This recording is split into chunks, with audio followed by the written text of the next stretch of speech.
So UFC 298 is just around the corner, and I want to do a little breakdown of a great fight that is occurring, Paulo Costa against Robert Whittaker.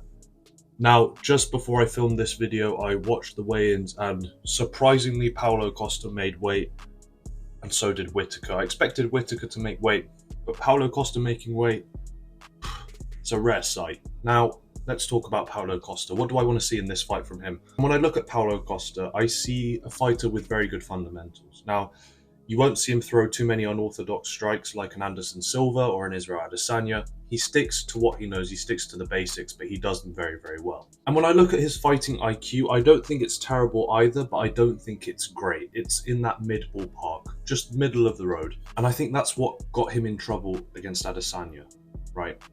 He almost froze. He made it into a fighting IQ battle, and he lost. And I believe out of these two fighters, Robert Whittaker definitely has better fight IQ.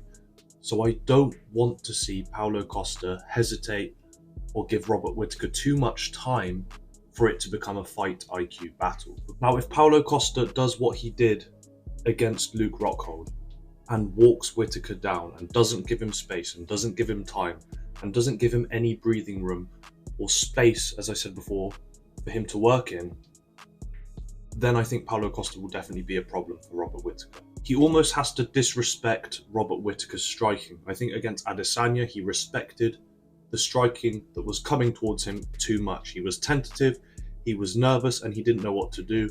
And he gave Adesanya space to work in, and Adesanya could throw his unorthodox strikes, take breaks when he wanted to. The same thing will happen if he gives respect to Robert Whittaker's striking. He needs to be disrespectful, he needs to get in his face, and he needs to throw those bombs he has in his hands. If he can make this fight more of a brawl than a technical bout, he will win, in my opinion. This is the opposite of how I think that Whittaker should fight. I really think Whittaker needs to fight from range. He needs to use his jab to give himself distance, to find the range, and then also to keep Paulo Costa at bay, because every time Paulo Costa comes in, if he can land the jab, Paulo Costa will be disrupted and will have to retreat. Whittaker also has a beautiful oblique kick to the lead leg. I think he also needs to use that for sure. And it will take away the power of the punches of Paulo Costa and really, really slow him down. It's very similar to what I think Volkanovski should do against Topuria. Similar situation for sure. Use the oblique kicks to the lead leg that he has, throw the jab, disrupt Paulo Costa. That's what I think Whittaker needs to do. My underlying feeling, however, with regards to this fight, is that if Paulo Costa applies a significant amount of pressure to Robert Whittaker, he stands a good chance of winning this one. And I know he's not fought in a while, but it's really, firstly, just whether he does it. It's down to Paulo Costa to win this fight, in my opinion. If he does put forward pressure on Whittaker, I think he wins. If Whittaker can't hold off Costa, what we will see is Whittaker against the fence and Paulo Costa ripping bombs to the body, to the head. That's what I can see happening in this fight. And the great thing about Paulo Costa is that his punches to the body are super powerful as well. So Robert Whittaker can't just hold his arms up and protect himself like this, because if he does that, Costa will be landing liver shot on liver shot. And with his power, he can put anyone down. I definitely think Paulo Costa will look at the Duplessis fight where Whittaker was given no space, no time, and he will draw inspiration from that. He's got a blueprint there for him on how to beat Robert Whittaker, and he needs to use it. Now, Robert Whittaker, as I said before, needs to use his jab, and his jab is beautiful. He throws it from his hips because he doesn't keep his hands up too much. His hands are quite low, and what that means is that when he throws his jab, his opponents often don't see it. It's coming from the hip instead of up here. So throw the jab, disrupt Paulo Costa, as I said before. And if I was Robert Whittaker, I'd slow down the speed of the fight, right? Turn it into a fight IQ battle, or a fighting IQ battle. Slow it down. Work from a distance. Pick the right times to throw the shots. And that will frustrate Paulo Costa so much. And it might give him flashbacks to Adesanya, because that's what happened when he fought Adesanya. And then if Robert Whittaker is successful in disrupting the forward momentum of Paulo Costa, that gives Robert Whittaker an amount of space, or a significant amount of space, to have fun, get creative, throw those unorthodox shots that he does have in his arsenal. then he can just be loose and have fun. And that's when Robert Whittaker is at his best, in my opinion. The other thing I'd like to see him do is land a double leg on Paulo. Why? Because I think that, as I said before in my previous video, the threat of the takedown is super effective. So if Robert Whittaker lands a takedown on Paulo Costa, when they are striking, Paulo Costa will be thinking about the takedown. He'll be thinking about level changes. Every time Robert Whittaker level changes, he'll be thinking, oh, is he going to take me down?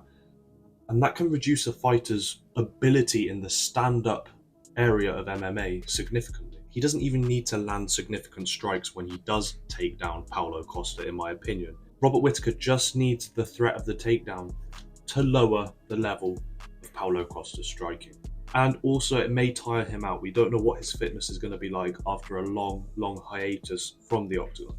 And that's another thing. Whittaker is much smaller than Paulo Costa, and you may think that's an advantage for Paulo Costa, but no, in my opinion, when someone is big, when someone packs a lot of muscle, they tire out quicker. So Whittaker could use the wrestling that he has again to tire out Paulo Costa. So wrestle him, keep moving, use the jab, slow the fight down, and then when you have that space and you've gained the respect of Paulo Costa, go and have fun, use your unorthodox strikes.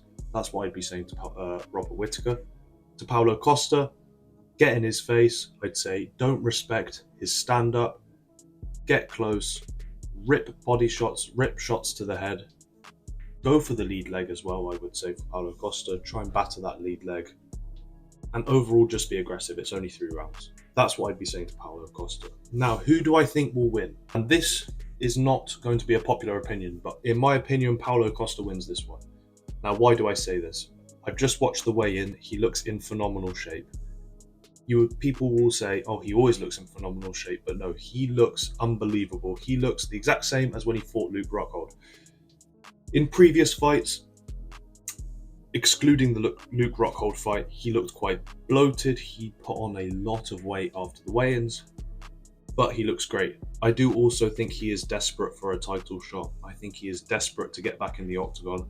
And with Robert Whittaker coming off a loss against Duplessis, a shock loss, I think Paulo Costa is going to take advantage of that dip in confidence, and I think Paulo Costa will get the win. Let me know in the comments who you think will win.